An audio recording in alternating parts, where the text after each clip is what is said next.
हाँ, very good evening सब बच्चों का बहुत बहुत स्वागत है इस चैनल पे। क्लास +2 फिजिक्स के टॉपिक्स को पढ़ रहे थे। इलेक्ट्रिक पोटेंशियल एंड कैपेसिटेंस के कुछ इंपॉर्टेंट कंसेप्ट बचे हैं। फाइनली आज ये चैप्टर भी हमारा कंप्लीट हो जाएगा, तो चैप्टर नंबर 2 पढ़ रहे थे। तो आज के टॉपिक में हम सबसे पहले बात करेंगे इफेक्ट ऑफ डाइलेक्ट्रिक स्लैब का। हम पैरेलल प्लेट कैपेसिटर पे, ठीक है ना। Effect of dielectric on parallel plate capacitor, ये मेन हम डिस्कस करेंगे। क्या क्या इफेक्ट पड़ेंगे, बहुत सारे इंपॉर्टेंट कंक्लूजन भी निकल के आएंगे इस टॉपिक से, ठीक है। तो सबसे पहले बेटा जी मैंने क्या माना, हमने एक पैरेलल प्लेट कैपेसिटर बना दिया। तो हम एक पैरेलल प्लेट कैपेसिटर बना लेते हैं पहले तो हमने समझ लीजिए कुछ इस तरह का बेटा जी पैरेलल प्लेट कैपेसिटर है। और आप सब बच्चों को मैं याद दिलवाना चाहूँ, पैरेलल प्लेट कैपेसिटर जब हमने पढ़ा था तो उससे जुड़ी काफी सारी चीजें पढ़ी थी। जैसे ये पैरेलल प्लेट कैपेसिटर की फर्स्ट प्लेट है, ये बेटा जी सेकंड प्लेट है, ठीक है। तो इसको आपको याद होगा, इस प्लेट को नाम ए बी पी क्यू जो नाम देना चाहो दे सकते हो। दोनों प्लेट्स का कुछ एरिया होता है ए। दोनों प्लेट्स के बीच का जो डिस्टेंस है, दोनों प्लेट्स के बीच का जो डिस्टेंस है बेटा जी, उसको मैंने स्मॉल डी नाम दे दिया। अब आपको पता है कि इस प्लेट पे हम कुछ चार्ज देते हैं, लेट अस सपोज इस पे कुछ प्लस का चार्ज आ जाएगा और इस पे उतना ही नेगेटिव इंड्यूस हो जाएगा। हमने एक्चुअल में क्या कर रखा है, इस जो कैपेसिटर है उसको बेटा जी एक बैटरी से जोड़ रखा है, जो कि उसको वी पोटेंशियल दिए हुए है। तो अगर आपको इसकी कैपेसिटी का फॉर्मूला पता हो जो हमने कैलकुलेट किया था, तो इसकी जो कैपेसिटी का फॉर्मूला होता है बेटा जी A epsilon naught by D, ये कैपेसिटी होती है। और अगर हम क्या करते हैं, इस कैपेसिटर के ये जो बीच वाला रीजन है, यहाँ पर हम कोई डाइलेक्ट्रिक स्लैब को इंट्रोड्यूस कर देते हैं। डाइलेक्ट्रिक स्लैब को इंट्रोड्यूस करने का मतलब हमने यहाँ पर बेटा जी इस जगह पे कोई मटेरियल इंसर्ट कर दिया। डाइलेक्ट्रिक है जो कोई इंसुलेटर टाइप की कैटेगरी का एक मटेरियल रख दिया हमने, जिसकी डाइलेक्ट्रिक कांस्टेंट की वैल्यू वो हमने मान ली बेटा जी कितनी है के। तो ऐसे केसेस में कैपेसिटी चेंज हो जाती है, कितनी हो जाती है, के टाइम्स हो जाती है कैपेसिटी। तो के टाइम्स हो जाती है ए epsilon not divide by D. तो ये बेटा जी फॉर्मूला बन जाता है, आपको शायद पता होगा, ये सारी चीजें हमने कर ली थी, ठीक है। तो ये सारी चीजें डिस्कस कर ली थी। तो आज हमने पढ़ना क्या है, हम ये बात करेंगे कि देखो जब आपने इस डाइलेक्ट्रिक स्लैब को, जो बीच में आप मटेरियल देख रहे हो, जब आपने इसको रखा तो कैपेसिटी तो चलो मान लेते हैं के टाइम्स बढ़ जाती है, लेकिन अदर फैक्टर्स का क्या हम डिस्कस करेंगे कि क्या इफेक्ट होगा कैपेसिटी के साथ साथ। कैपेसिटी तो डिस्कस करेंगे, साथ में हम ये भी देखेंगे कि क्या इफेक्ट होता है पोटेंशियल डिफरेंस पे जो हम अपने अप्लाई कर रखा है, क्या इफेक्ट पड़ता है अमाउंट ऑफ चार्ज स्टोर्ड पे, क्या इफेक्ट पड़ता है एनर्जी स्टोर्ड बाय कैपेसिटर पे, एनर्जी स्टोर्ड पे, और क्या इफेक्ट पड़ता है इलेक्ट्रिक फील्ड पे। ये सारी बातें हम आज की इस क्लास में करेंगे। डायरेक्ट क्वेश्चन इस पे बन सकता है आपके एग्जाम पॉइंट ऑफ व्यू से। मैं आपको बता दूं जो क्वेश्चन है वो बेटा जी आपका एमसीक्यू क्वेश्चन भी बन सकता है, और या फिर आपका कोई एक नंबर का क्वेश्चन भी बन सकता है। तो हमने देखिए फर्स्ट केस पढ़ना भी, और फर्स्ट केस कौन सा, मैं हेडिंग लिख देता हूँ, थोड़ा सा आपको आइडिया लग जाएगा कि क्या, कि when dielectric slab is inserted in parallel plate capacitor connected with battery। एक पैरेलल प्लेट कैपेसिटर बैटरी से जुड़ा हुआ है और तब हमने उसमें एक डाइलेक्ट्रिक स्लैब इंसर्ट कर दी। तो हमने क्या किया, सबसे पहले एक फिर से पैरेलल प्लेट कैपेसिटर बना दिया। तो बेटा जी हमने कुछ इस तरह से एक पैरेलल प्लेट कैपेसिटर का अरेंजमेंट बना दिया। तो हमने क्या कर रखा है भाई, हमने क्या कहा, हमने इस पैरेलल प्लेट कैपेसिटर को किसी बैटरी से जोड़ रखा है, जो कि क्या करता है, इसके प्लेट्स के दोनों प्लेट्स के अक्रॉस वी पोटेंशियल अप्लाई कर रखा है, जिसकी वजह से इस पे इधर प्लस का चार्ज आ गया था, इस पे माइनस का चार्ज आ गया था। मान लीजिए इसने क्यू चार्ज स्टोर कर रखा था, कैपेसिटी इसकी सी थी, इसके बीच में आप देखो जरा एक इलेक्ट्रिक फील्ड भी सेटअप हो गया था। अभी हमने कहा आपने क्या किया, इसके अंदर यानी इस पर्टिकुलर सीन के अंदर आपने क्या किया, इस डाइलेक्ट्रिक स्लैब के यहाँ आपने इस पैरेलल प्लेट कैपेसिटर के बीच में आपने एक डाइलेक्ट्रिक स्लैब इंट्रोड्यूस कर दी। अब जब आपने डाइलेक्ट्रिक स्लैब इंट्रोड्यूस की, वो स्टिल बैटरी से कनेक्टेड है, बैटरी से जुड़ा हुआ है। तो हम वन बाय वन चेक करते हैं सब पे क्या इफेक्ट पड़ेगा। देखो सबसे पहले हम इफेक्ट देखते हैं बेटा जी किस पे, इफेक्ट ऑन कैपेसिटेंस पे, कि ये काम करने से कैपेसिटेंस पे या कैपेसिटी पे क्या फर्क पड़ेगा। देखो बिफोर इंसर्टिंग, जब हमने उसको इंसर्ट नहीं किया था, बिफोर इंसर्टिंग कैपेसिटी आपको पता है simply A epsilon naught by d होगी। लेकिन जैसे ही हम इसको इंसर्ट करेंगे डाइलेक्ट्रिक स्लैब को, तो आफ्टर आपको पता है कैपेसिटी कुछ नहीं होगी। आपको पता है डाइलेक्ट्रिक स्लैब का अगर डाइलेक्ट्रिक कांस्टेंट का वैल्यू के है, तो कैपेसिटी बिकम्स के टाइम्स के एप्सिलॉन नॉट बाय डी, या फिर आप सिंपली लिख सकते हो कि नई कैपेसिटी बेटा जी पुराने वाले की के टाइम्स हो जाती है। ये रिजल्ट आपको डायरेक्ट याद रखना है जो मैं नीचे लिख रहा हूं। ठीक है, ये बात समझ आई तुम्हें? आवाज अब मुझे बताओ साफ आ रही है आप तक? दूसरा केस देख लेते हैं हम, दूसरा केस देख लेते हैं। दूसरा हम अब बात करते हैं effect on potential, effect on potential difference across plates. कि जो प्लेट्स है एक प्लस की एक माइनस की, तो इन दोनों के बीच में पोटेंशियल डिफरेंस है, उस पर क्या फर्क पड़ेगा? तो जब हमने उसको डाइलेक्ट्रिक स्लैब को इंसर्ट नहीं किया था उससे पहले पोटेंशियल पी था, लेकिन जैसे ही डाइलेक्ट्रिक स्लैब इंट्रोड्यूस करेंगे तो क्या फर्क पड़ेगा? तुम मुझे बताओ, जब आपने डाइलेक्ट्रिक स्लैब इंट्रोड्यूस की अभी भी वो वी नाम से पोटेंशियल से जुड़ा हुआ है, बैटरी तो वही अभी भी जुड़ी हुई है जो कंटिन्यूसली उतना ही पोटेंशियल डिफरेंस अप्लाई करेगी, तो यानी बाद वाला पोटेंशियल पहले के बराबर ही होगा, पोटेंशियल रिमेन्स सेम, पोटेंशियल पे बेटा जी कोई फर्क नहीं पड़ेगा इस काम से। तीसरा केस देखते हैं, अब हम तीसरे केस में देखते हैं बेटा जी इफेक्ट ऑन इलेक्ट्रिक चार्ज। ठीक है ना, कैपेसिटर ने जो चार्ज स्टोर किया ना इलेक्ट्रिक चार्ज, उस पे इफेक्ट देखते हैं। तो देख लेते हैं, बहुत आसान है। तो जब हमने क्या किया, पैरेलल प्लेट कैपेसिटर जो है बैटरी से जोड़ रखा था, हमने स्लैब नहीं डाली थी, तो लेट अस सपोज उसने चार्ज क्यों स्टोर किया था। जैसे ही हम क्या करते हैं डाइलेक्ट्रिक स्लैब को इंट्रोड्यूस कर देते हैं तो होगा क्या, तो मुझे बताओ, जब ये खाली था इसने क्यों चार्ज स्टोर कर दिया? जैसे ही डाइलेक्ट्रिक स्लैब इंट्रोड्यूस की कैपेसिटी बढ़ जाएगी। तुम्हें पता है पहले केस में देखा कैपेसिटी तो बढ़ी है, तो कैपेसिटी बढ़ने का मतलब क्या है कि अब वही जगह ज्यादा चार्ज स्टोर कर सकती है। तो ज्यादा चार्ज स्टोर करना ठीक है एक बात है, लेकिन ज्यादा चार्ज भी तो चाहिए। क्या ये बैटरी से जुड़ा हुआ है? बिल्कुल, it is still connected with battery, और बैटरी इसको एक्स्ट्रा चार्ज दे देगी, यानी चार्ज भी बढ़ जाएगा। निकालना है तो नया चार्ज क्यू डैश क्या हो जाएगा बेटा जी, सी इंटू वी। अब आपको पता है नई कैपेसिटी जो है बेटा जी वो आपको पता है के टाइम्स सी है, और पोटेंशियल वी उतना ही है, तो मैं सिंपली लिख देता हूँ क्यू इंटू सी वी। और सी वी क्या होता है बेटा जी, सी वी नॉर्मल पुराने वाला आपका क्या होता है, चार्ज होता है, तो चार्ज भी बेटा जी के टाइम्स बढ़ जाएगा। बहुत अच्छा रिजल्ट इससे पता लगा कि जब आप एक पैरेलल प्लेट कैपेसिटर जो कि बैटरी से जुड़ा हुआ है और आप उसके अंदर क्या कर देते हो, आप उसके अंदर जैसे ही डाइलेक्ट्रिक स्लैब इंट्रोड्यूस करते हो कैपेसिटी बढ़ गई। कैपेसिटी बढ़ने का मतलब अब उसको ज्यादा चार्ज चाहिए, और बैटरी से अगर जुड़ा हुआ है तो बैटरी से चार्ज और मांग लेगा, तो चार्ज जो है बेटा जी वो के टाइम्स हो जाता है पुराने वाले के। ये भी बहुत इंपॉर्टेंट रिजल्ट है, आप याद रखें। अगला जो पॉइंट है, मेरी बात सुने जरा, हम अब देखते हैं इफेक्ट ऑन इलेक्ट्रिक फील्ड।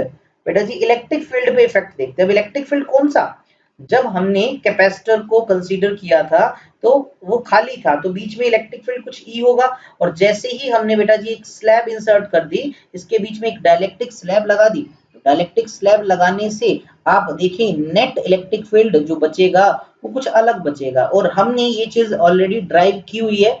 अगर आपको पता होगा, हमने पहले डेरिवेशन पढ़े हैं बेटा जी, और आप मैं याद दिलवा देता हूँ, कोई ज्यादा मुश्किल नहीं है, ठीक है ना। तो हमने ये चीजें पढ़ी हुई है।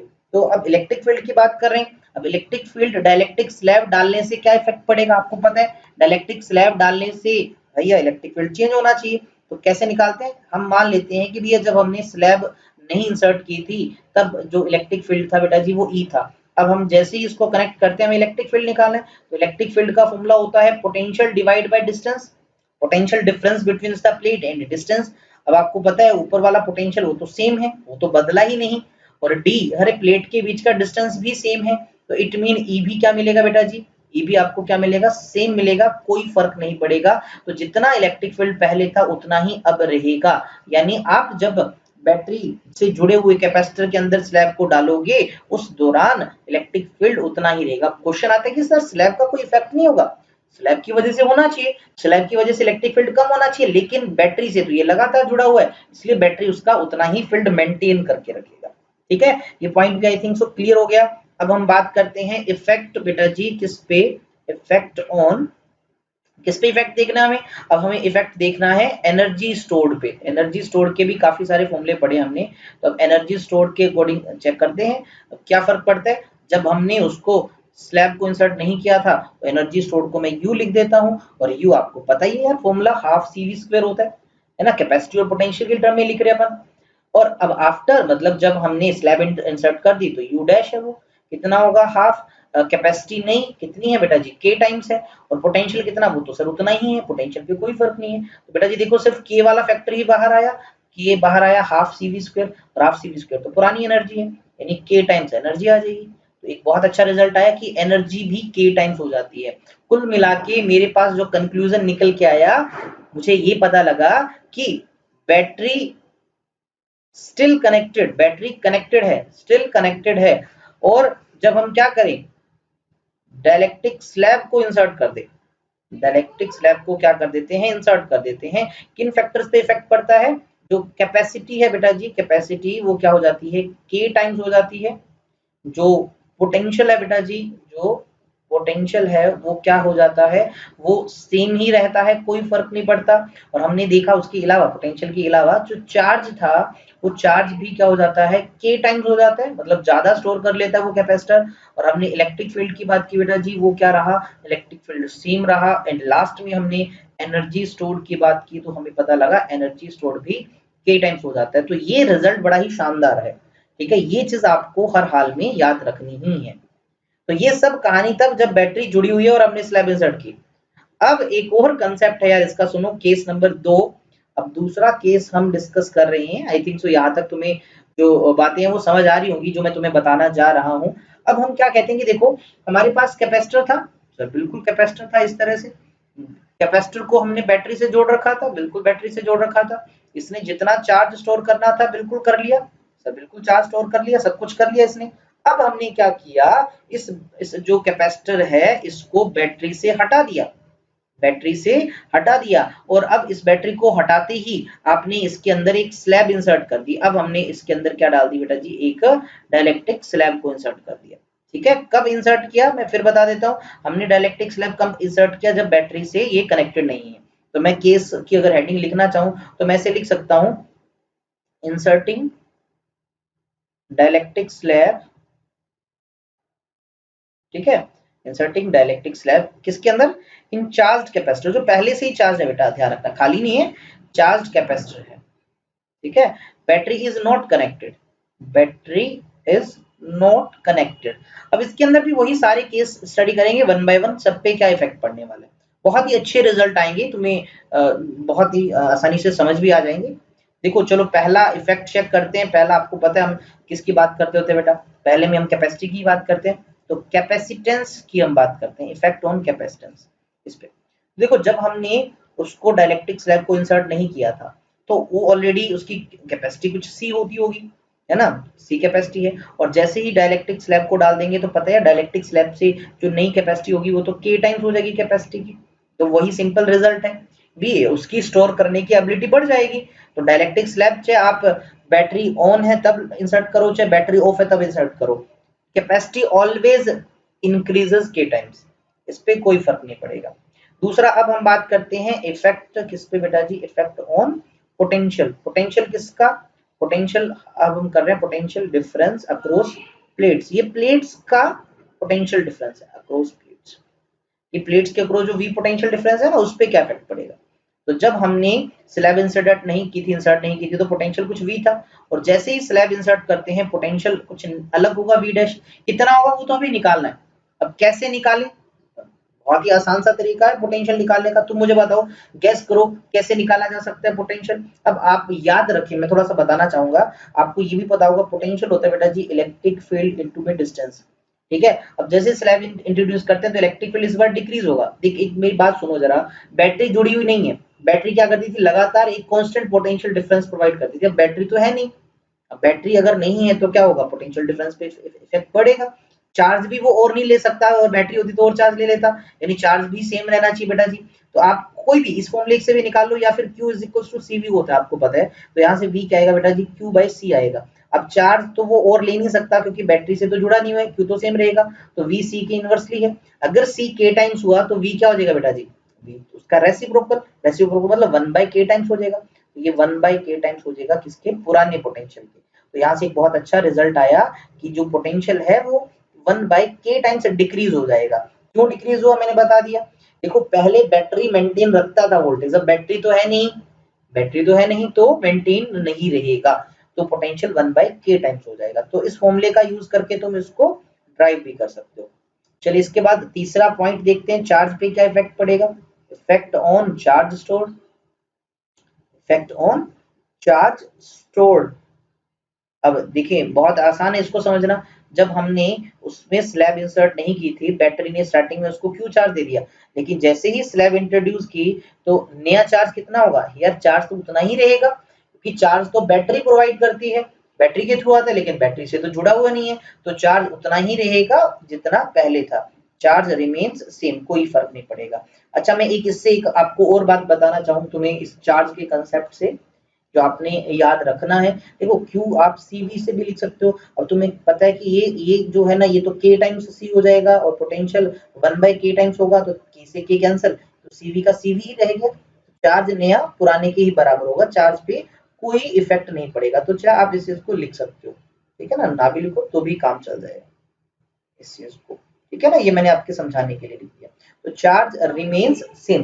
अब आप एक बात सोच रहे होंगे कि सर आपने फर्स्ट पॉइंट में तो बताया कि कैपेसिटी के टाइम्स बढ़ गई, दूसरे पॉइंट में बोला कि पोटेंशियल के टाइम्स डिक्रीज हो गया, और तीसरे पॉइंट में बोला सर चार्ज सेम रहेगा। अब हमें समझ ये नहीं आ रहा कि कैपेसिटी अगर बढ़ गई तो चार्ज ज्यादा स्टोर करना चाहिए था, क्यों नहीं किया। अरे भाई कैपेसिटी बढ़ना काफी नहीं है, चार्ज भी तो चाहिए। तुम मुझे बताओ कि तुम्हारे पास एक बर्तन है जिसमें 5 लीटर पानी आ सकता है, तुमने बड़ा बर्तन ले लिया, मुझे पता है बड़ा बर्तन लेने से पानी वो ज्यादा स्टोर कर सकता है, लेकिन यार उसमें डालने के लिए पानी भी तो होना चाहिए, है ना, पानी का सोर्स भी तो होना चाहिए, तो ये चार्ज का सोर्स जो वो तो हटा दिया आपने, पानी एक बार 5 लीटर भर दिया बर्तन के अंदर, अब बर्तन बड़ा ले आओ, पानी तो उतना ही है भाई 5 लीटर हमारे पास, जब तक आपको और पानी ना मिल जाए, तो चार्ज बेटा जी उतना ही है, क्योंकि बैटरी तो जुड़ी नहीं हुई, तो चार्ज उतना ही रहेगा। आई थिंक तो ये कंसेप्ट तुम्हें समझ आ गया होगा जो मैं तुम्हें बताना चाह रहा हूँ, ठीक है।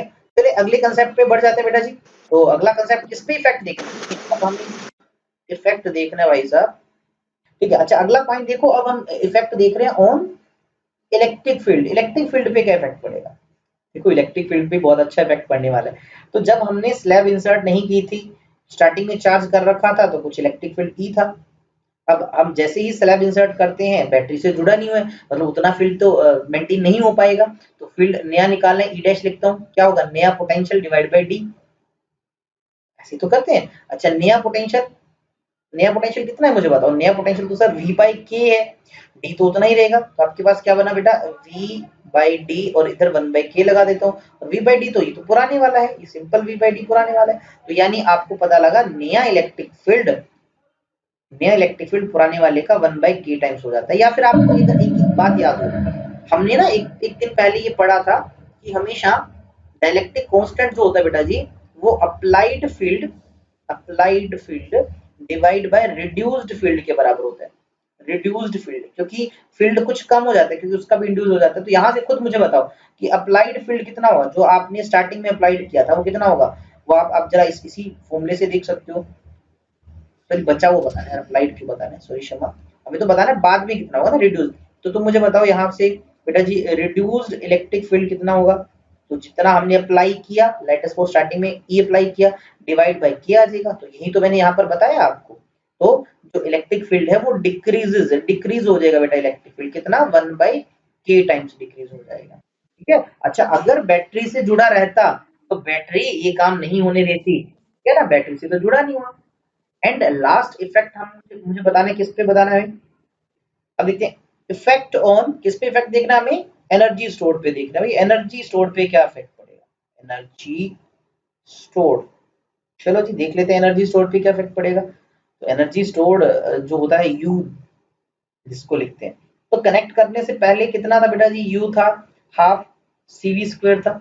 चलो अब चेक करते हैं, अब हमने स्लैब इंसर्ट कर दी, बैटरी नहीं जुड़ी हुई बेचारी, जो कि पावर देती थी लगातार, तो हाफ नई कैपेसिटी नई पोटेंशियल का स्क्वायर, हाफ नई कैपेसिटी बेटा कितनी है, तो के टाइम्स सी है, नया पोटेंशियल कितना है सर, वो तो 1/k टाइम्स स्क्वायर है, तो एक के यहाँ है लेकिन नीचे तो 2k है, तो अगर कैंसिल भी हो जाएगा तो मेरे हिसाब से बचेगा हाफ के सी इंटू में वी स्क्वायर बाई के स्क्वायर, ये इससे कैंसिल हो बेटा जी, आपके पास बना 1/k times half C V square, तो बेटा जी क्या बना half 1/k times of you. तो बहुत अच्छा रिजल्ट आया कि एनर्जी स्टोर्ड भी 1/k टाइम्स हो जाती है बेटा, ये भी डिक्रीज हो जाती है, कितनी डिक्रीज हो जाती है 1/k टाइम्स डिक्रीज हो जाती है। तो देखो सारे रिजल्ट ही चेंज हो गए, बिल्कुल उसके अपोजिट रिजल्ट चेंज हो गए, तो ओवरऑल कंक्लूजन में निकालूं, तो ओवरऑल मैं कंक्लूजन निकालता हूं तो मैं उसी स्लाइड को कॉपी कर लेता हूं, वहीं से डायरेक्ट उठा लेंगे। हाँ, ये वाला ही स्लैब अपन डायरेक्ट उठा लेते हैं ना सारा का सारा। चलिए इसी को उठा लेते हैं। हाँ, यहाँ लिख देता हूँ। अब इसमें हमारे पास थोड़ा थोड़ा माइनर में ना चेंज भी है ना, बैटरी स्टिल कनेक्टेड है, बैटरी नॉट कनेक्टेड है ना, बैटरी तो कनेक्टेड नहीं है, battery not connected and dielectric slab is inserted. तो अब इन पे इफेक्ट देखते हैं क्या क्या हो जाता है, ये तो चेंज होगा इनमें, इन पे क्या क्या चेंज होगा। चलो मैं लिख देता हूँ, आपको याद होगा कैपेसिटी तो k टाइम्स ही होती है, पोटेंशियल बेचारा 1/k टाइम्स डिक्रीज हो जाता है, चार्ज जो है वो उतना ही रहता है, सेम रहता है, चार्ज क्योंकि मिल ही नहीं पाता। इलेक्ट्रिक फील्ड बेटा जी 1/k टाइम्स हो जाता है, और एनर्जी स्टोर भी 1/k टाइम्स हो जाती है। तो ये रिजल्ट कुल मिला के इस तरह से हमने ड्राइव कर ली। ठीक है, आई थिंक सो ये बात तुम्हें समझ आ गई होगी कि हमने कैसे किए, और बहुत आसान चीजें थी लेकिन इनको जानना बहुत ज्यादा जरूरी था आपके लिए। तो इस तरह से ये इफेक्ट ऑन डायलेक्ट्रिक आप समझ ही गए होंगे। अच्छा, एक चीज और देखिए, डायलेक्ट्रिक से ही रिलेटेड टर्म्स है ये, डायलेक्ट्रिक के इफेक्ट पे बेस्ड ही सम सिचुएशंस है, सम इंपॉर्टेंट सिचुएशंस, आप कुछ ऐसे समझ लो। ठीक है ना, ये इंपॉर्टेंट सिचुएशंस भी आपके एग्जाम में पूछी गई हैं कुछ क्वेश्चंस में आपके, तो आपको उसको समझना है। बहुत आसान सी चीजें हैं, ज्यादा मुश्किल नहीं होगी। तो मैंने क्या किया, इसके लिए आपको कुछ एग्जाम्पल दिए, बस एग्जाम्पल वाइज ही करेंगे। एग्जाम्पल नंबर 1 कर लेते हैं अपन। ठीक है बेटा, तो हमने क्या माना, एक कैपेसिटर का अरेंजमेंट बना लिया कुछ। तो हमने बेटा जी कुछ इस तरह से एक कैपेसिटर का अरेंजमेंट बना लिया। अब मैंने फिर आपको कहा देखो ये जो कैपेसिटर तुम देख रहे हो, सर बिल्कुल दिख रहा है, इसके इस प्लेट का एरिया ए है, और ये जो डिस्टेंस है इन प्लेट्स के बीच का, इसको डी नाम दे दिया। ठीक है, यहां तक बातें क्लियर है। फिर मैंने कहा देखो भाई, इसके अंदर हमने एक डाइलेक्ट्रिक इंसर्ट कर रखा है, हमने क्या कर रखा है, इसके अंदर एक डाइलेक्ट्रिक स्लैब इंसर्ट कर रखा है, एक भी नहीं दो दो कर रखे हैं। देखो हमने क्या किया, एक मिनट, हमने बेटा जी इसके अंदर डाइलेक्ट्रिक स्लैब इंसर्ट कर दिए। तो ये आप कुछ ऐसे समझो, ये डाइलेक्ट्रिक स्लैब है।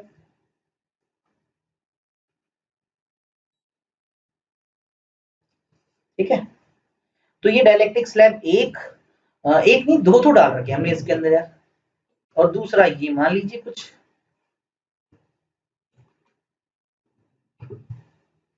ठीक है, हमने इस मटेरियल के अंदर एक की बजाय दो दो डाइलेक्ट्रिक स्लैब, और पहले की डाइलेक्ट्रिक कांस्टेंट की वैल्यू k1 है, दूसरे की k2 है। अब आपको कहा जाए इस पूरे अरेंजमेंट का नेट कैपेसिटेंस बता दो। सर ये कैसे करेंगे, अब तक तो हमने ये पढ़ा कि जो पैरेलल प्लेट कैपेसिटर है उसके बीच में कोई एक सिंगल डाइलेक्ट्रिक हो तो कैपेसिटी k टाइम्स हो जाती है, बिल्कुल हमने ये पढ़ा है, लेकिन यहाँ तो एक की बजाय दो दो कैपेसिटर हैं। इस तरह के अरेंजमेंट को कैसे करें, तो देखो बहुत आसान अरेंजमेंट है। लेकिन सबसे पहले आप देखो जरा, आपको दिख रहा होगा कि बिल्कुल बराबर बराबर है, तो मैंने यहाँ पर एक इमेजिनरी बीच में लाइन लगा दी ताकि मुझे ऐसे आइडिया लग जाए कि ये सेपरेट है। तो क्या मैं इस अरेंजमेंट को अगर मैं दोबारा बनाऊं, इसको रीड्रॉ करूं, तो क्या ये बिल्कुल ऐसा बन सकता है जो अभी मैं बनाने जा रहा हूं। जरा ध्यान से समझना और मुझे बताना कि क्या हम इसको ऐसे चेंज कर सकते हैं। तो मैंने इसके लिए बना दी, देखो। तो देखिए ये पहली प्लेट है, थोड़ा सा थिक हो गया ना, इसको थोड़ा लाइन को थिन बना लेते हैं।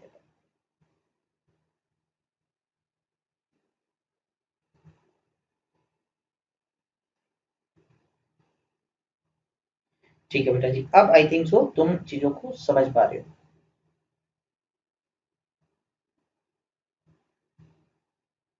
आप इसको इमेजिन कर सकते हो कि भाई ये जो कैपेसिटर है एक्चुअल में ये दो से मिलके बना है, यानी आधा आधा ऐसे कंसीडर कर लेते हैं कि आधा इधर है एक कैपेसिटर का अरेंजमेंट, और जो दूसरा कैपेसिटर है उसका अरेंजमेंट कुछ इधर है,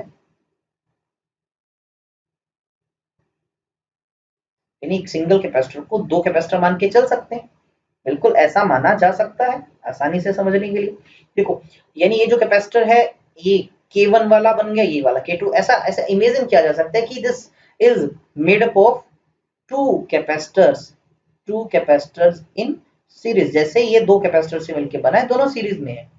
अब देखो क्या फर्क पड़ेगा, पहला कैपेसिटर जो बनाया नया उसका एरिया अभी भी ए है, दूसरे का एरिया अभी भी ए है, लेकिन फर्क क्या पड़ा कि पहले कैपेसिटर का ये जो डिस्टेंस बिटवीन प्लेट्स है बेटा जी ये d/2 है, इसका डिस्टेंस भी क्या हो गया, आधा हो गया ना, क्योंकि आधी आधी जगह पे हमें तो टोटल बताना है ना इसका टोटल। तो क्या मैं इसको ऐसे मान सकता हूँ कि देखो ये जो कैपेसिटर का अरेंजमेंट है एक्चुअली में वो दो सीरीज कैपेसिटर से मिलकर बना है, दो छोटे छोटे कैपेसिटर से।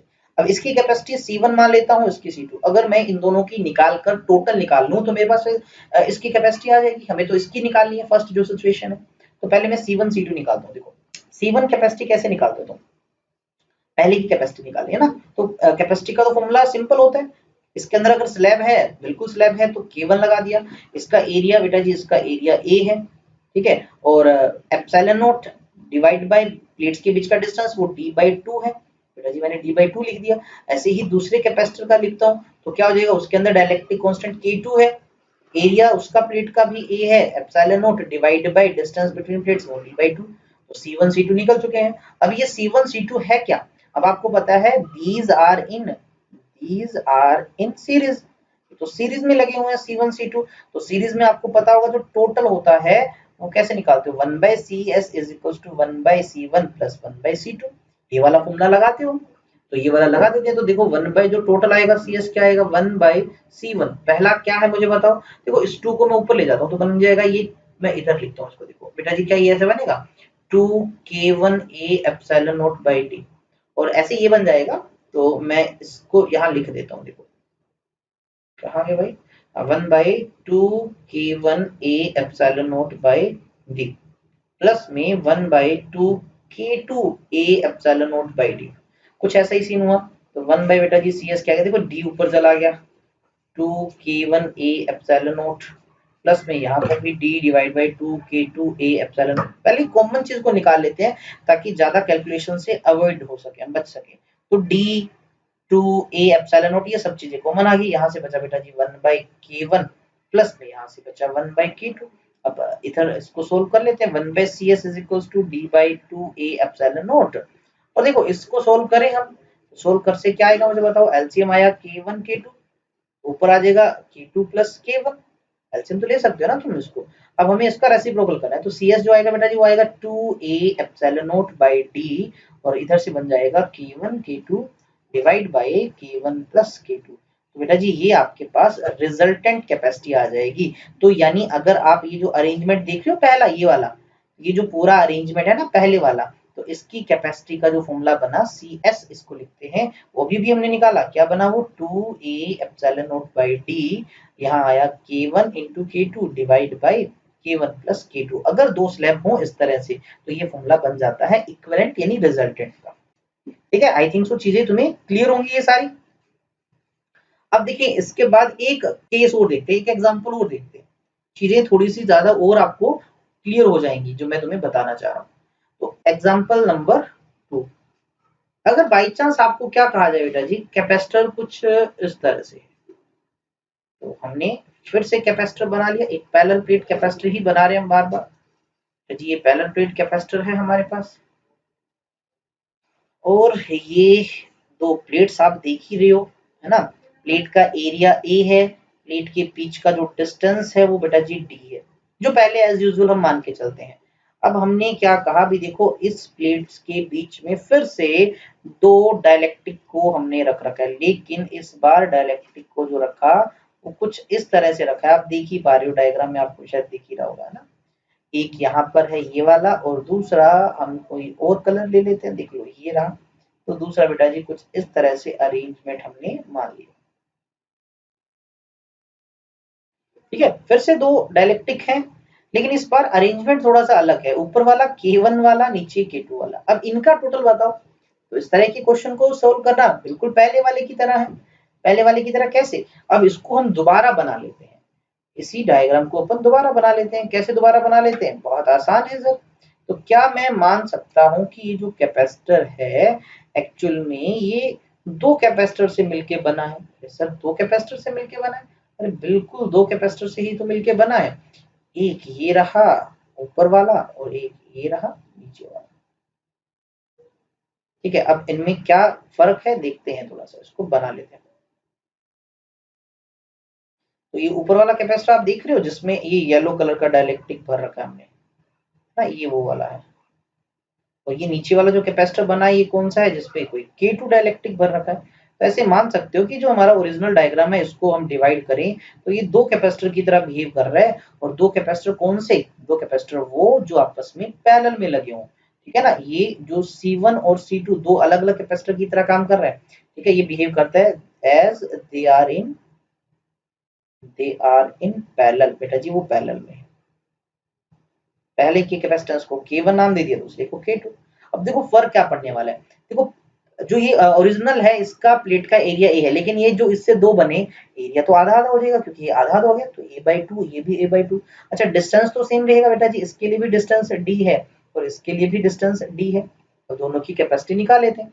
तो C1 कैसे निकालोगे, तो देखो पहले की निकालनी है। तो डाइलेक्ट्रिक कांस्टेंट K, एरिया बेटा जी a/2 epsilon not divide by distance d। तो ये आपके पास बना K1 a epsilon not divide by 2d।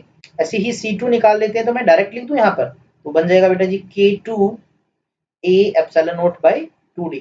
अब हमें तो टोटल निकालना है यार इसका ओरिजिनल का जो पैरेलल से मिलके बना है। तो ये दोनों पैरेलल में आपको पता है as they are in parallel, as they are in parallel भाई साहब। और पैरेलल में आपको पता ही होगा, तो बहुत ही आसान तरीका होता है, मैंने सीरीज पहले तुम्हें करवा दिया है। C1 प्लस C2 करना है, अब निकाल लीजिए। तो कैसे सोल्व करेंगे इसको, अभी अभी हमने जस्ट पीछे एक्सप्रेशन निकाला, तो ये आया था K1 a epsilon not divide by 2d plus में दूसरा कौन सा है, दूसरा है K2 a epsilon not divide by 2d। और कुछ कॉमन आया सर, बिल्कुल यहाँ से a epsilon not divide by 2d common आया, K1 प्लस K2 बच गया। तो बेटा जी ये आपके पास इक्विवेलेंट कैपेसिटेंस का फॉर्मूला आ गया। यानी ये जो तुम्हें ओरिजिनल डायग्राम दे रखा है ना ये वाला पहले नंबर पे, तो इसका कैपेसिटेंस जो होता है बेटा जी वो आपने अभी अभी जस्ट ड्राइव कर लिया। तो इस तरह से आप इनका निकाल सकते हो। अब अगर मैं तुमसे बोलूं कि तुम्हारे पास सिचुएशन कुछ ऐसी हो, तो खुद के करने के लिए, खुद के करने के लिए बेटा मैं जस्ट आपको बता रहा हूँ कि सिचुएशंस ऐसी मिल सकती है तुम्हें, ठीक है ना। ऐसे सिंपल लेवल के क्वेश्चन हर बार नहीं आते, मैं आपको बताऊं इस तरह के भी होते हैं क्वेश्चन। आपको बेटा जी कैपेसिटर कुछ इस तरह से दे दिया जाए और तुम्हें कह दिया जाए भाई सुनो इस बार जो कैपेसिटर है उसके अंदर एक नहीं, दो नहीं, तीन तीन डाइलेक्ट्रिक स्लैब हमने डाल रखे हैं। सो तीन तीन डाइलेक्ट्रिक स्लैब, बिल्कुल मेरे भाई देख लो कुछ इस तरह से हमने स्लैब इंट्रोड्यूस कर रखे हैं। पहला डाइलेक्ट्रिक स्लैब हमने इंसर्ट कर दिया इसके अंदर, ये मान लीजिए बेटा जी कोई दूसरा डाइलेक्ट्रिक स्लैब है। और भैया तीसरे का भी नंबर लगा ही देते हैं, तो ये मान लीजिए कोई, इसको बुलाए, हाँ ये बुला लेते हैं चलो। ये बेटा जी हमने कोई तीसरा डाइलेक्ट्रिक स्लैब बना लिया। अब हो गई समस्या। समस्या क्यों है, बहुत आसान चीज है ये। तो पहले का डाइलेक्ट्रिक कांस्टेंट K1, दूसरे का K2, तीसरे का K3, प्लेट्स का एरिया A, बीच का डिस्टेंस बेटा जी D। तो नेट कैपेसिटेंस बता सकते हो, तो सर बहुत आसान है, इस अरेंजमेंट को ही समझ लेते हैं, है ना जी। चलो कैसे हो जाएगा, जरा गैस करना चाहे कोई बच्चा, बोले सर गैस क्या करना है, तो सामने ही सब कुछ पड़ा है। तो सबसे पहले हम ऐसे मान सकते हैं कि देखो ऊपर एक कैपेसिटर है ये K1 वाला, है ना, और नीचे सर ऐसे मान सकते हैं कि हमारे पास दो कैपेसिटर है। थोड़ा सा छोटी लाइनें बना दी ना हमने इसको, एक सेकेंड भाई एक सेकेंड, हाँ ऐसा बना लेते हैं इसको।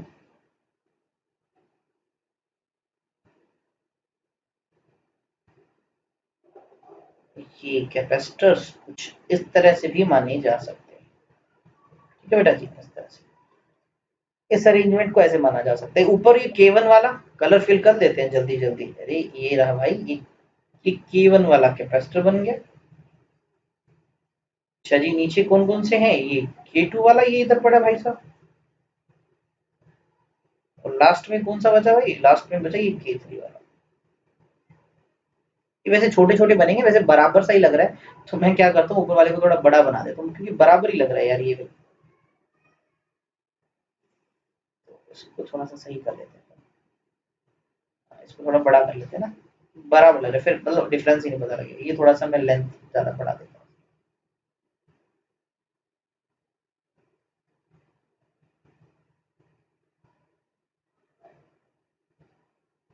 ठीक है ना। तो भाई साहब इसके अंदर कलर वाला कर ले यार, मैं काफी टाइम कंज्यूमिंग प्रोसेस है, लेकिन कर ही देते हैं आपके लिए। अब तो समझ आ गया होगा। और अब एक चीज और देख के बताओ, एरिया वगैरह लिख लो। देखो प्लेट का एरिया a/2 हो गया, इसका आधी है ना, ये आधा है, इतने इतने पोर्शन भी तो है। इसका भी एरिया a/2, इसका एरिया भी a/2। अच्छा ये पूरा डिस्टेंस इसके लिए d है, लेकिन नीचे वालों के लिए कितना बेटा जी, ये d/2 है, ये d/2 है। अब बता सकते हो कि अगर ये C1 है, ये C2 है, ये C3 है, तो आपको पता लग रहा है कि C2 एंड C3 ये तो क्या है, इन सीरीज है। और इनका जो भी आंसर आएगा, मान लीजिए इनका जो आंसर आया वो मान लीजिए 1 डैश है, लेट अस सपोज, तो वो जो C1 डैश है और साथ में जो C1 है वो क्या है बेटा, आर इन पैरेलल। तो इस तरह से इसको सोल्व करके आप टोटल जो कैपेसिटेंस है इनका निकाल सकते हो। ठीक है, आई थिंक सो आइडिया लग गया होगा तुम्हें, मैं जो तुम्हें बता रहा हूँ कि किस तरह से इनका जो टोटल कैपेसिटेंस है वो कैलकुलेट किया जाता है। इस तरह की सिचुएशंस तुम्हें दिख सकती हैं। नाउ एक और केस है, देखो केस बहुत सारे हैं जो आपकी बुक में है। तो अब देखिए वैरायटी नंबर 3 यानी अगला पॉइंट कुछ इस तरह से आपको दिख सकता है बेटा जी। आपको कुछ रोड्स गिवन हो सकती हैं, मैं रोड बना ही लेता हूँ ताकि बार बार ना बनानी पड़े। बेटा जी हमने कुछ रोड्स बना ली, तो चलो उनसे बना लेते हैं रोड। रोड समझ लो या प्लेट समझ लो, प्लेट बना लो। ये मान लीजिए बेटा जी एक प्लेट है, ये छोटी कर लेते हैं इसको थोड़ा सा, ये लीजिए।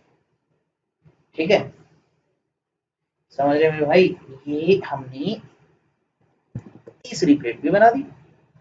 चलो ये 3 प्लेट, पहले 3 का एग्जांपल लेके चलते हैं ना, एग्जांपल नंबर 1 कर रहे हैं। ये एग्जांपल नंबर 4th हो गया ना, 3 तो वो कर ही लिए थे। ठीक है, अभी 3 प्लेट्स तुम्हें दिख रही होंगी। ये प्लेट मान लीजिए बेटा ए प्लेट है, ये बी प्लेट है, ये सी, मतलब कोई भी नाम दे दो इसको। ये फर्स्ट प्लेट है, ये सेकंड प्लेट है, ये थर्ड प्लेट है।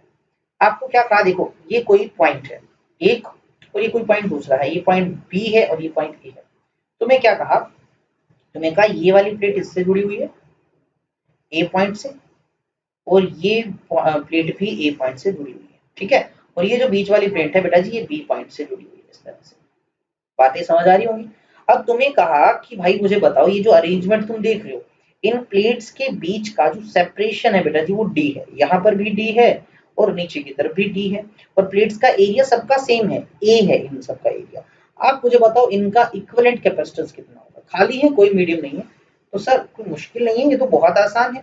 देखो इस चीज को समझना है तो एक छोटा सा काम करते हैं। देखो मान लीजिए हमने ए को पॉजिटिव चार्ज दिया, बी को नेगेटिव। आप उल्टा भी मान सकते हो, हमेशा क्या कीजिए, किसी एक पॉइंट को पॉजिटिव दे दो, एक को नेगेटिव। अब ए पे पॉजिटिव दिया तो ए वाला ऊपर भी जा रहा है नीचे भी जा रहा है, तो यानी इसको इधर पॉजिटिव चार्ज मिल गया, क्योंकि ये तो ए से जुड़ा हुआ है ना, अंदर वाली साइड ही दिखाना है। इस तरह से इसको भी कौन सा चार्ज मिल गया बेटा जी, पॉजिटिव चार्ज मिल गया, बिल्कुल ठीक है। और बी वाला नेगेटिव से जुड़ा हुआ है तो प्लेट को इसको भी नेगेटिव चार्ज मिला, और इधर बैक साइड में भी क्या मिला, नेगेटिव चार्ज मिला।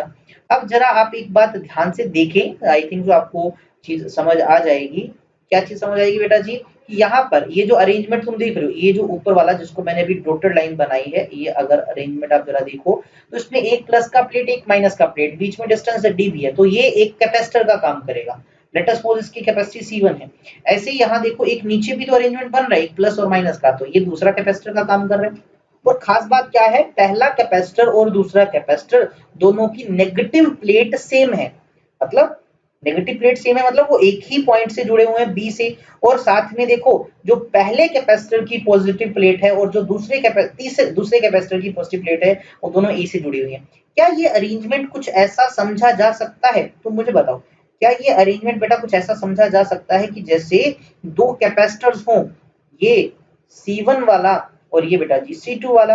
अब एक की प्लस की प्लेट ये है और माइनस की ये मान लेते हैं, ये दूसरे की प्लस की प्लेट है, ये माइनस है। अब बताओ ये प्लस और ये प्लस प्लेट दोनों ए से जुड़ी हुई है, और अगर मैं बोल दूं कि बेटा जी ये दोनों को मैंने ए पॉइंट से जोड़ रखा है, और जो बी प्लेट है नेगेटिव, दोनों देखो बी पॉइंट से जुड़ा हुआ है, तो आप कुछ ऐसे समझ सकते हो दोनों नेगेटिव है, वो कॉमन है, वो बी से जुड़ा हुआ है। तो क्या ये दो कैपेसिटर्स की प्लेट पैरेलल अरेंजमेंट बन गए, यानी these C1 C2 are in parallel. अब अगर बेटा जी मैं C1 का कैपेसिटेंस पूछूं तो बहुत आसान है, खाली ही तो है, ए एप्सिलॉन नॉट डिस्टेंस डी है, दूसरा भी इतना ही मैंने डिस्टेंस वगैरह लिया, तो ए एप्सिलॉन नॉट बाई डी है। तो बेटा जी टोटल निकालना है पैरेलल में, तो आपको पता है C1 प्लस C2 ही तो करना है, तो क्या हो जाएगा 2 टाइम्स आ जाएगा बेटा जी A epsilon naught by D. देखो बड़ा ही सिंपल सा एक सिचुएशन था और बड़ा ही सिंपल से तरीके से हमने इसका इक्विवेलेंट कैपेसिटेंस निकाल लिया। आई थिंक सो ये एग्जांपल समझ आ गया होगा।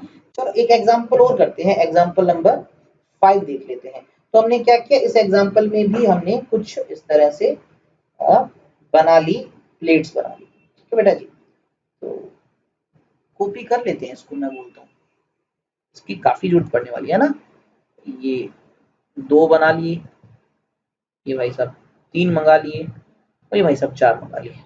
कितने मर्जी मंगा लो, सिचुएशन को समझना है जस्ट। देखिए बेटा, मैंने क्या मान लिया, कुछ ऐसे समझ लो कि ये प्लेट और ये प्लेट दोनों किसी सेम ए पॉइंट से जुड़ी हुई है। ठीक है, इस तरह से ये प्लेट और ये प्लेट किसी बी पॉइंट से जुड़े हुए हैं। ठीक है, सबके बीच का डिस्टेंस वही डिस्टेंस, ये भी डी है, ये भी डी डिस्टेंस है, और ये भी डिस्टेंस डी है। देखो डिस्टेंस लिखने की जरूरत नहीं है, मैं मान के चलो डी है, पहले बता रहा हूँ तुम्हें, बस मेन समझना है सिचुएशन को कि 4 प्लेट दिख रही है। अब आपसे पूछा जाए कि इन चारों का इक्विवेलेंट कैपेसिटेंस बताना है, हर प्लेट का एरिया ए है, डिस्टेंस डी है।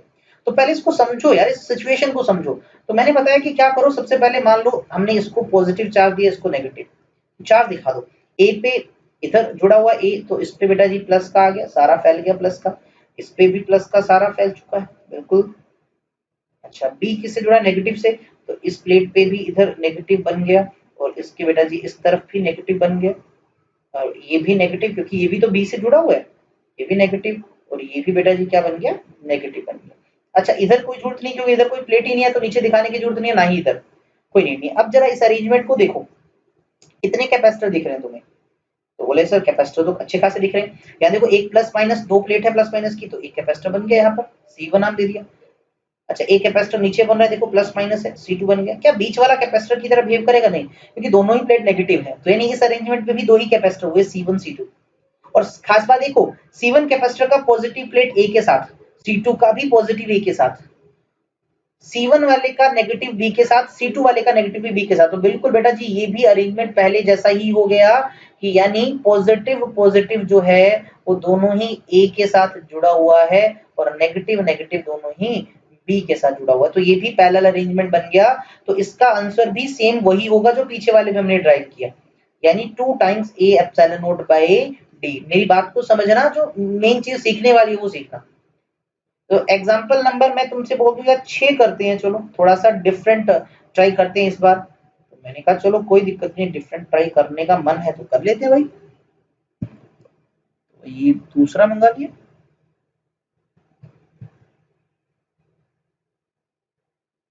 तीसरा भी आ गया हमारे पास, और ये आ गया चौथे नंबर वाला। ठीक है, चलो सारे आ चुके हैं भाई साहब। अब मिला दो इनको, ये 2 प्लेट जरा ध्यान से ना, पीछे वाले डायग्राम से थोड़ा सा डिफरेंट बना रहा हूं मैं, और ये वाला भाई साहब जुड़ गया बी पॉइंट के साथ, है ना, थोड़ा सा कनेक्शन ही उल्टा किया मैंने। अब इनका इक्विवेलेंट बताना है, फिर से वो बात याद रखना। कौन सी बात याद रखना, कि भाई सबका एरिया ए है, सबके बीच का डिस्टेंस डी है, वो वाली बात जो है वो यहाँ लागू हो रही है। तो कर लेते हैं भाई सब इसको भी। तो सबसे पहले देखो, हम ए को प्लस दे देते हैं, बी को माइनस वाला दे देते हैं। ए वाला प्लस है, तो भाई इस प्लेट पे इधर की तरफ प्लस आ गया, और प्लस किसके साथ जुड़ा हुआ है, इस प्लेट के साथ। तो इसके बेटा दोनों तरफ ही प्लस बना देते हैं, क्योंकि दोनों के आजू बाजू में प्लेट्स दिख रही हैं, तो जरूरत पड़ सकती है। दोनों के आजू बाजू प्लस बना दिए। इस तरह से माइनस इसके साथ जुड़ा है, तो इधर बेटा जी नेगेटिव आ गया, इस प्लेट पे, इस प्लेट पे भी नेगेटिव आ गए, और इस वाले प्लेट पे भी नेगेटिव आ गया, और नीचे की तरफ बनाने की जरूरत नहीं है, क्योंकि वहां पर कुछ है ही नहीं। अब इस अरेंजमेंट में देखो, प्लस माइनस यानी यहाँ पर एक कैपेसिटर C1 बन गया, प्लस माइनस यहाँ पर भी बेटा जी एक कैपेसिटर C2 बन गया, और प्लस माइनस यहाँ पर भी है एक कैपेसिटर C3 बन गया। यानी इस अरेंजमेंट में एक नहीं, दो नहीं, तीन तीन कैपेसिटर बने। और सबकी खास बात देखो, सभी के सभी पॉजिटिव ए के साथ ही जुड़े हैं, सभी के सभी नेगेटिव बी के साथ ही जुड़े हैं। तो जब ऐसा मिले कि सारे के सारे प्लस सिंगल पॉइंट से जुड़े हैं, सारे के सारे नेगेटिव से जुड़े हैं, इट मीन बेटा जी दे आर इन पैरेलल, यानी वो पैरेलल में है, दे आर इन पैरेलल। तो पैरेलल में लगा ले, तो C2 निकालना है, तो C1 plus C2 plus C3, हर एक का वैल्यू बराबर ही तो होना है। तो C1 भी आपका बेटा जी कितना है, वो आपका A epsilon naught by D है, तो B भी उतना, C2 भी उतना, C3 भी उतना, तो टोटल जो आपके आएगा 3 टाइम्स आ जाएगा A epsilon naught by D। और चाहो तो इसके अंदर तुम डाइलेक्ट्रिक स्लैब इंट्रोड्यूस करके कैपेसिटी को कितने गुना बढ़ा सकते हो, K1 K2 जो भी वैल्यू पुट करके इस इन क्वेश्चंस को तुम और ज्यादा इस तरह से मॉडिफाई कर सकते हो। वो आप पे डिपेंड करता है आप किस कंडीशन की बात कर रहे हैं।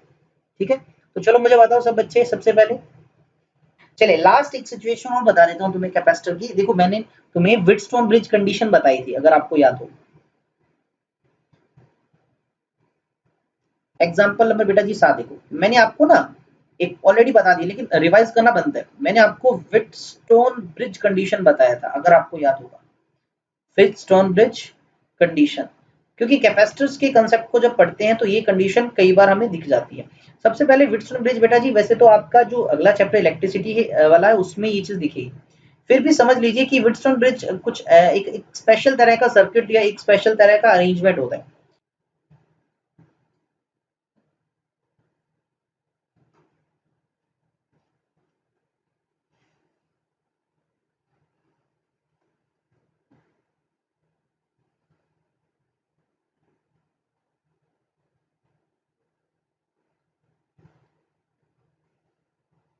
चलिए इसको कर लेते हैं कॉपी। इसका जुड़वा भाई आ चुका है, इसको घुमा देते हैं और लगा देते हैं इस तरह से, ये लीजिए। ठीक है जी।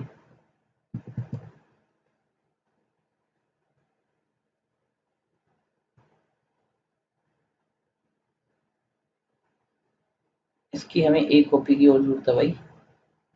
चलिए इसको कॉपी कर लेते हैं। तो ये 4 कैपेसिटर कुछ इस तरह से अरेंज है। एक कैपेसिटर और भी लगा देते हैं ना, बीच में एक कैपेसिटर लगाना जरूरी है।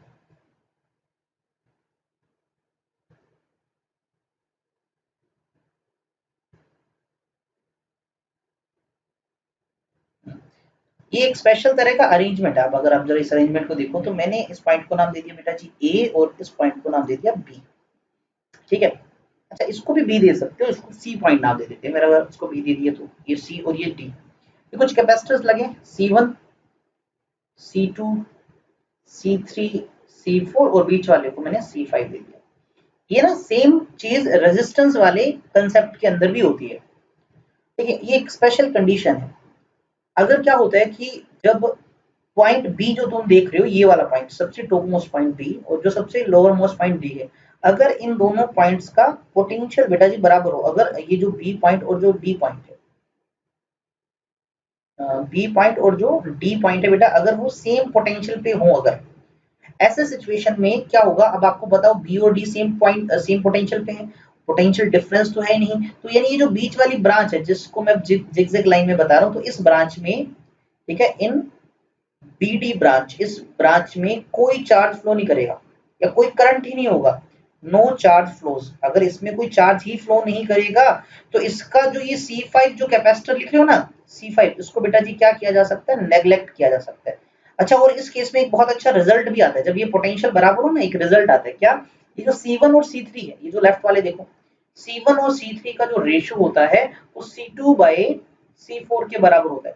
या फिर आप इसको ऐसे भी लिख सकते हो कि C1, देखो इस C2 को उठा के इधर ले आओ, C1 बाय C2 का रेशियो C3 बाय C4 के बराबर हो। तो ये दो बहुत अच्छे रिजल्ट आते हैं अगर ये कंडीशन हो।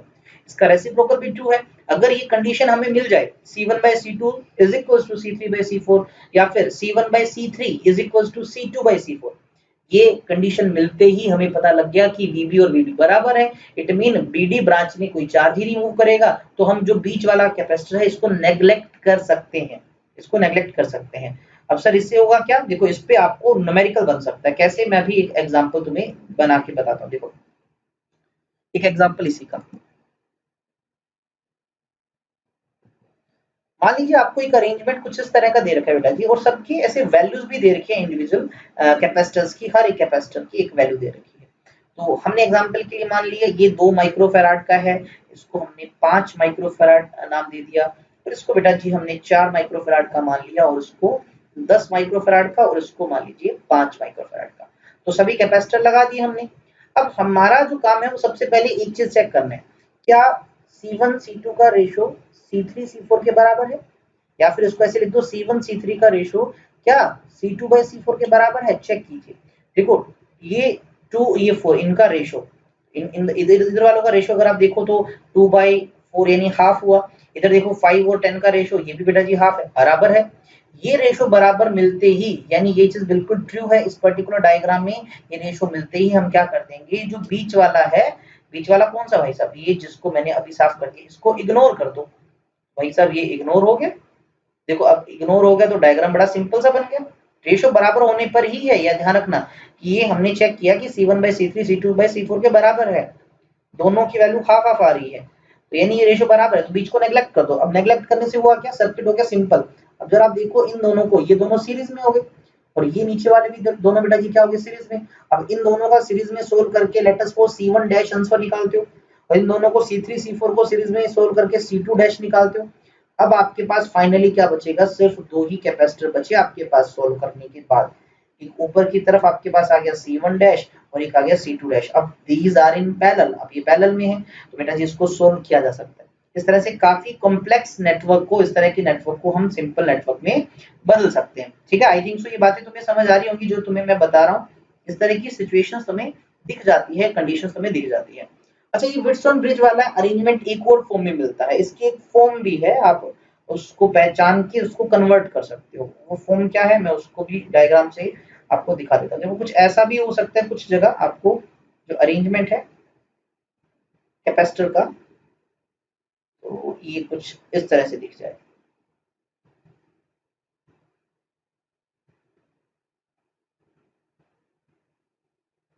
ये मान लीजिए एक कैपेसिटर है और इसकी जुड़वा कॉपी ले लेते हैं भाई, ये दो हो गए है ना जी, ये ऐसे तीन बना लिया हमने। ठीक है, तो ये तीन कैपेसिटर बना लिए और इसके जैसे अभी और भी जोड़ पड़ेंगे। यहाँ पर एक चार हो गया और ये बन गया पांचवा। अब आपको देखना कनेक्ट कनेक्ट कैसे किया होगा इनको, ये चीज देखने वाली है।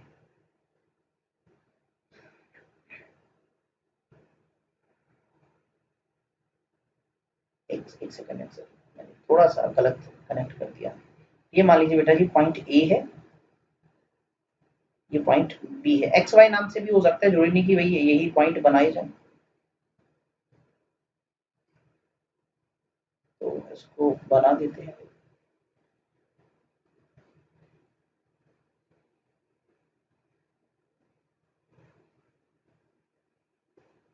इस तरह का अरेंजमेंट, ये बेटा जी आप देख पा रहे हो, ये अरेंजमेंट भी तुम्हें मिल सकता है इस तरह का। अब ये अरेंजमेंट देख के हम डिसाइड नहीं कर पाते इजीली ये पैरेलल है या सीरीज है, तो इस तरह की सिचुएशंस को कैसे सॉल्व करें। देखो सबका नाम भी दे देते हैं, C1 C2 C3 C4 C5, कुछ भी दे दो नाम, दे दो इसको C3 C4, ये बीच वाले को C5 दे देते हैं। ठीक है, लेकिन ज्यादातर आपके जो सिलेबस में इस तरह का क्वेश्चन अगर आता भी है ना, तो वो आपका व्हिटस्टोन ब्रिज से रिलेटेड होता है। ये व्हिटस्टोन ब्रिज ही बनने वाला है, अभी आप देख लोगे। तो कैसे ये व्हिटस्टोन ब्रिज बना, तो अगर आपको इस तरह का सर्किट दिख जाए, अगर आपको इस तरह का सर्किट दिख जाए तो सबसे पहले इस तरह की सर्किट को दोबारा बना लो। दोबारा कैसे बनेंगे ये सर्किट, तो इसको बोलते हैं बेटा रीड्रॉ करना। क्या करना, रीड्रॉ करना। आपने क्या करना है, इस डायग्राम में जहां पर भी आपको कोई जॉइंट दिखता है उसका एक नाम दे देना, जॉइंट का एक नाम दे देना है। जैसे ये ए पॉइंट तो है ही है, ये हमारा बी पॉइंट है, उसके अलावा यहाँ एक जॉइंट है, यहाँ भी एक जॉइंट है, यहाँ भी एक जॉइंट है और यहाँ भी एक जॉइंट है, सबका नाम दे दो। ये भी है, ये इसको सी नाम दे दिया, इस पॉइंट को डी नाम दे दिया, इसको ई नाम दे दिया और इस पॉइंट को एफ नाम दे दिया, सबका नाम दे दिया। अब इसको दोबारा कैसे बनाना है, देखो सबसे पहले एक्सट्रीम पॉइंट्स है ना ए और बी, उसको बना दो। ये पॉइंट बेटा जी ए हुआ और ये पॉइंट बी हुआ। फिर उसके बाद देखो ए और सी पॉइंट तो दोनों सेम ही है क्योंकि इनके बीच में तो खाली वायर है। तो अगर दो पॉइंट्स के बीच में एक सिंगल वायर हो, कोई कैपेसिटर या कुछ अरेंज नहीं है, उसको एक ही जगह लिख दो, तो ए और सी सेम हुए। ऐसे ही एफ और बी पॉइंट देखो, ये दोनों भी सेम हुए, बिल्कुल ठीक है। तो टोटल देखो 1 2 3 4 5 6 पॉइंट्स थे, 6 में से 4 अरेंज हो गए। अब बचा डी और ई। डी और ई डायरेक्टली किसी के साथ नहीं जुड़ा हुआ, डी जुड़ा हुआ है एफ के साथ लेकिन एक कैपेसिटर की हेल्प से, ई जुड़ा हुआ है सी के साथ लेकिन एक कैपेसिटर की हेल्प से। तो डी और ई दोनों अलग अलग है, अगर वो सेम होते तो बीच में दिखा देते, लेकिन अलग अलग है तो बेटा एक पॉइंट को ऊपर दिखा दो डी को और एक को नीचे दिखा देते हैं ई को।